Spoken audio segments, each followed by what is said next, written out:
नमस्कार दोस्तों। आज हम बात करेंगे पायरेट्स की, सोमालियन पायरेट्स की। समुद्री डाकू, आपने नाम सुना ही होगा, लेकिन ज़्यादातर लोगों ने इसे सिर्फ कहानियों में सुना होगा, पढ़ा होगा या फिर पिक्चरों में देखा होगा। और आपके मन में ज़रूर ये सवाल होगी कि भाई, ऐसा पायरेट्स आज की दुनिया में, आज के मॉडर्न एरा में क्या होते हैं? तो मेरा जवाब है हाँ, आज भी होते हैं। मैं आपको इसके बारे में थोड़ा एलाबोरेट करके मैं आपको बताऊंगा।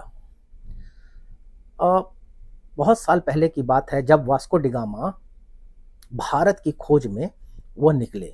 उनका मानना था कि पृथ्वी गोल है। मैं अगर यूरोप से मुझे पूर्व की ओर जाना है, मुझे ईस्ट की ओर जाना है, तो मैं अगर वेस्ट की ओर जा करके पूरा राउंड मार लूँ तो मैं भारत पहुंच जाऊंगा। और उन्होंने वैसा किया भी। उन्होंने अपना जहाज लिया और वो वेस्ट की ओर चल पड़े। काफ़ी महीने चलते चलते उनको कुछ द्वीप मिले। उन द्वीपों को उन्होंने भारत समझ लिया। वो इसलिए क्योंकि वहाँ तक पहुँचते पहुँचते उन्हें काफ़ी समय लग गया था। उन्हें लगने लगा कि मैंने पूरी दुनिया का चक्कर मार लिया है और हम भारत पहुँच गए हैं। और इसीलिए उन्होंने उसका नाम वेस्ट इंडीज़ रखा। हालांकि वो कैरिबियन सी में पहुंच गए थे और वहाँ के प्रांतों के बीच में वो अपने आप को पा रहे थे। कैरिबियन सी आपको तो मालूम ही होगा, वहाँ पर काफ़ी आइलैंड्स हैं, कुछ प्रांतों का समूह है जो उत्तरी अमेरिका और दक्षिणी अमेरिका के बीच में पाया जाता है। कैरिबियन आइलैंड बहुत ही गरीब हुआ करता था और वहाँ पर काफ़ी अराजकता फैली हुई थी। लोग लूट मार करते थे। पांव पसारा लुटेरों ने और देखा जहाज जब आ रहे हैं, जा रहे हैं, तो जहाज़ों पर भी आक्रमण करने लगे और उन्हें यह बहुत ही सस्ता और आसान तरीका मिला पैसे कमाने का। धीरे धीरे करके कैरिबियन आइलैंड में अराजकता समाप्त हुई, लुटेरे भी खत्म हो गए। लेकिन यह किसी दूसरी जगह इसने अपना बीज छोड़ दिया था। अब हम बात करते हैं अरेबियन सी। अरेबियन सी के मुहाने पर आप देखेंगे, जहां दक्षिण अफ्रीका शुरुआत होती है, उस जगह एक छोटा सा कंट्री है जिसका नाम सोमालिया है।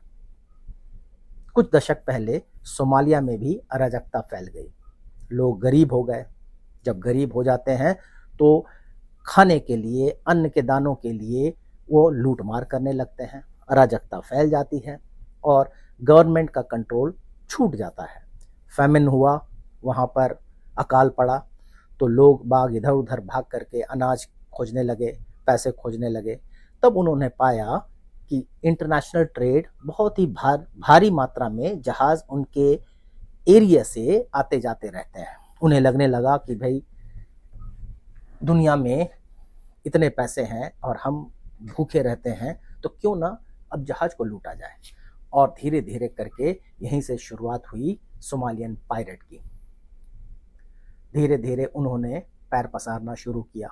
जितने भी जहाज होते हैं, अगर उनको वेस्ट से फार ईस्ट आना हो तो वो उनके पास दो ही रास्ते हैं। एक तो वो सुएज कनाल के थ्रू आए या फिर cape of good hope South Africa के साउथ से आए। अगर आप साउथ अफ्रीका के साउथ से आते हैं तो आपको 5 से 7 दिन का फ्यूल एक्स्ट्रा लगता है। पैसे बचाने के लिए ओनर्स सुएज कनाल से होते हुए अपने जहाज़ों को लाते हैं और सोमालिया के बड़े करीब से गुजरते हैं। और तब इनका समय आ जाता है और सोमालियन पायरेट जहाज़ पर अटैक कर देते हैं।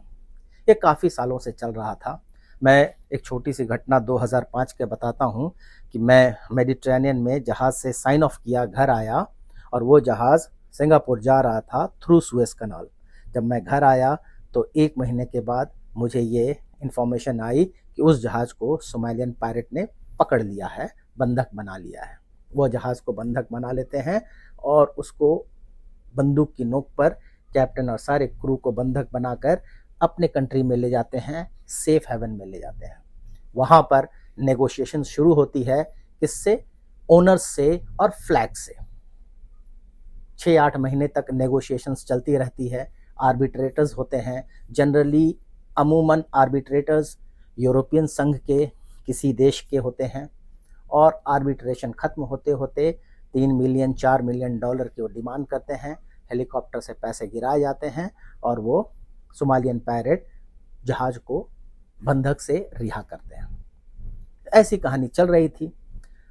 तो बीच में अमेरिका कूद पड़ा और उन्होंने अपने नेवी वेसल को वहाँ डिप्लॉय किया।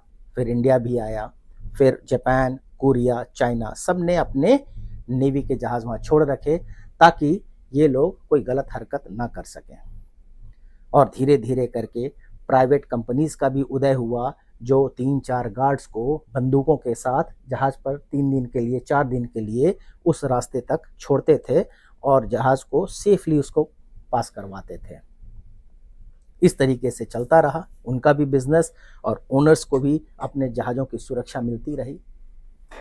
और आज ऐसा है कि आज के दिन भी मॉडर्न एरा में भी समुद्री पायरेट्स होते हैं और पाए जाते हैं।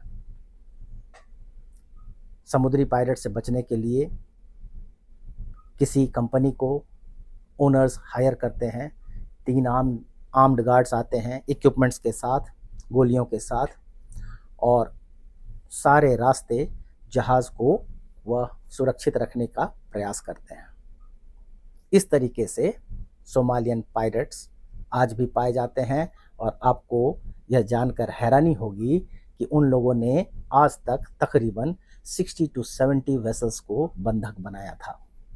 आजकल यह घटना कम हो गई है क्योंकि सुरक्षा प्रदान करती है हमारी नेवी और प्राइवेट गार्ड्स। अगर आपका यह संशय दूर हुआ हो तो आप मुझे ज़रूर संबोधित करेंगे। धन्यवाद।